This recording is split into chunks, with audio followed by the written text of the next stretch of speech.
bidang perubatan, semua dalam dunia ni, yang Islam, yang tidak Islam, mengakui bahawa gula adalah bapa kepada segala penyakit. Jadi siapa-siapa yang ada kencing manis, gula wajib off. Gula adalah pembunuh besar manusia kat zaman sekarang. Racun nombor 1 dunia, gula putih. Selain obesitas, masih banyak dampak buruk dari gula. Apalagi sih yang bahaya? Yuk kita mulai dari kepala yuk. Rambutnya keluar rambut putih lebih cepat daripada biasanya. Penuaan dini. Jadi karena gula itu diikat dengan protein yang disebut dengan singkatan H, Advanced Glycation End Products. Namanya juga H ya.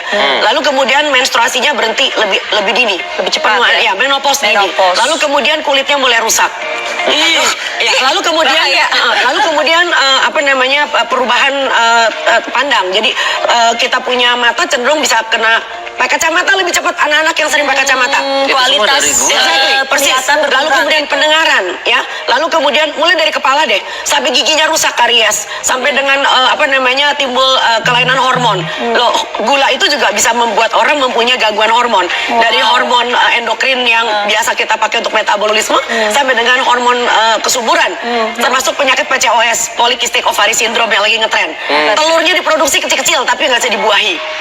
Jadi gangguan kesuburan. Lalu kemudian turun lagi cancer. Ya, jadi obesity and high sugar in the blood itu berhubungan sekali dengan masalah cancer. Itu Segala gula yang tinggi dalam darah tu pergi kat mata jadi buta.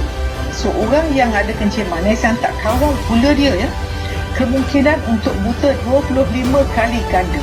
Dan penyebab utama kebutaan di dunia adalah kencing manis. Lepas tu pergi kat buah pinggang pula, rosak buah pinggang. Kalau kita pergi dialysis center, 90% semuanya sebab kencing manis. Kalau tengok orang kena potong kaki pun kencing manis sebab saraf mereka rosak.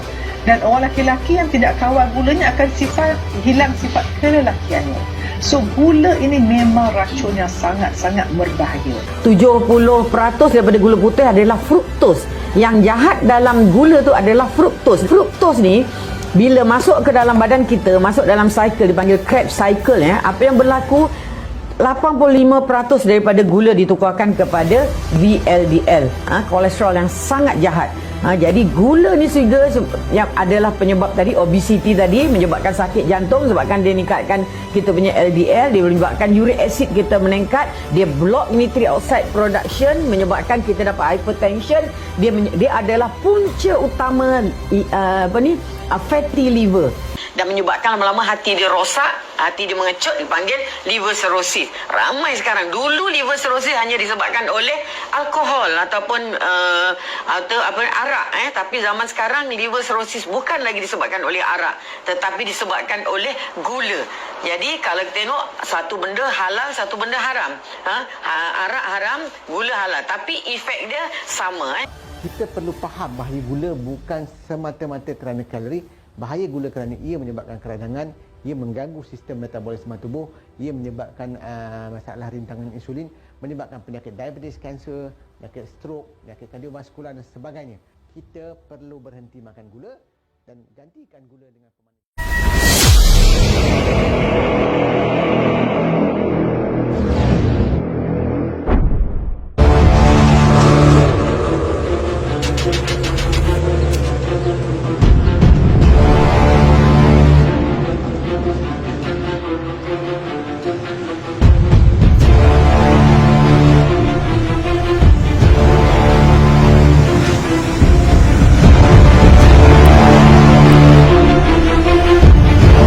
Stevia ni sangat istimewa. Antaranya ialah bahan utama dalam stevia ni, dia bukan macam glukos ke fraktos dan sebagainya, tapi dikenali sebagai steviocyte dan juga ribaudioside. Kalau nak ukur kemanisan stevia ni, dia 150 kali lebih manis berbanding dengan gula sebenarnya.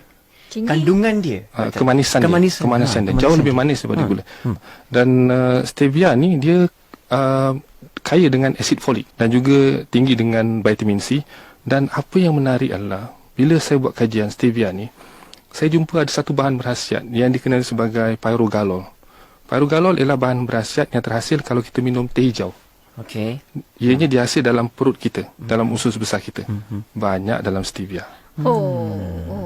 Jadi, kalau kita buat teh hijau campur dengan stevia, khasiatnya akan berganda-ganda. Bahan lain banyak dalam stevia. Contohnya bahan-bahan antioksidan yang kalau saya sebutkan kat sini hanya boleh didengar, kalau nak diulang mungkin agak sukar. Contohnya bahan seperti monocafeoyl quininic acid, Memang payah sebut. Okay. dicafeoyl quininic acid, cafeoyl feruloyl quininic acid dan juga cafeoyl shikimic acid. Bagusnya stevia ni dia tak ada kalori. Walaupun dia manis, Walaupun 150 manis. kali ganda tak ada kalori langsung. Tak ada kalori. Zero kalori. Zero kalori. Itu kebaikan stevia. Dan dalam stevia ni ada satu bahan dipanggil fructooligosaccharides untuk kesihatan usus besar kita.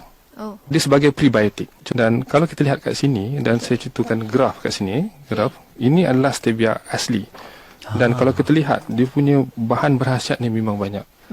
Seperti mana yang dilaporkan sebelum ni oleh penyelidik luar negara, bahan berkhasiatnya memang banyak stevia ni. Berbanding Jika dengan bagi kita yang biasa dengan manis, kita masih memerlukan kemanisan minuman-minuman tadi, maka kita perlu mengambil alternatif yang lebih sihat, iaitu yang kita nak cakap tadi tentang stevia. Apa sebenarnya stevia? Kalau ikut stevia adalah jenis pemanis gantian yang natural. Ia dibuat daripada daun pokok stevia Ribaudiosaccharis iaitu.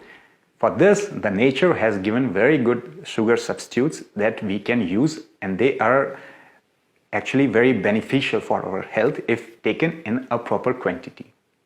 So, the question is, why do we need sugar substitute? Why?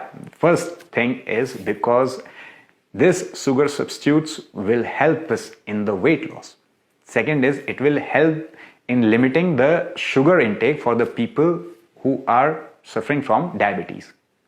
The third is the sugar substitute can also be more friendly to your teeth than other sugars. Teeth will be more healthier. This is why we need sugar substitute. The fourth is that it will decrease the risk of heart diseases that we will get actually from eating the normal white sugar. That's not at all healthy. The fifth one and the most important is it will boost your energy and will reduce the skin aging problem that actually are more if you eat the white sugar. So these are the main 5 benefits why we should use sugar substitutes. Now let's talk about the 3 best sugar substitutes. In this first, I think you guessed it, it's stevia. Yes, it's right now I think it's available all over the world. So stevia is on number 1.